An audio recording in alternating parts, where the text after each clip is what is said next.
সিরিয়ার দামেস্ক ও সোয়াইদায় ইসরায়েলের সাম্প্রতিক বিমান হামলা মধ্যপ্রাচ্যের ভূরাজনীতিতে নতুন উত্তেজনা তৈরি করেছে। তেল আবিব বলছে দ্রুজ সম্প্রদায়কে রক্ষার জন্যই এই হামলা চালানো হয়েছে। তবে বিশ্লেষকদের মতে এটি শুধুই মানবিক উদ্যোগ নয়, বরং সিরিয়ার ভেতরের প্রভাব বিস্তারের কৌশল। এই পরিস্থিতিতে সবচেয়ে বেশি চাপে ফেলেছে তুরস্ককে। আঙ্কারা এখন সীমান্ত নিরাপত্তা, শরণার্থী সংকট ও আঞ্চলিক স্থিতিশীলতা নিয়ে গভীর উদ্বেগে।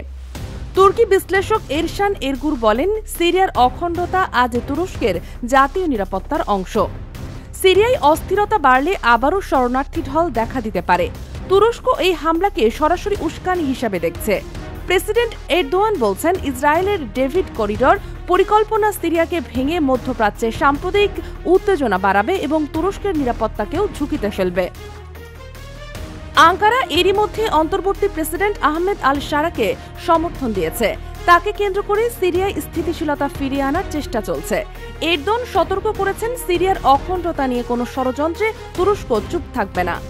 বিশ্লেষকদের প্রশ্ন, এই সংঘাত কি শুধুই আঞ্চলিক, নাকি ইসরায়েলের তুরস্ক মুখোমুখি সংঘর্ষের নতুন অধ্যায়? এখনই হয়তো যুদ্ধ নয়, তবে ভূরাজনীতির ময়দানে উত্তেজনার আজ স্পষ্ট।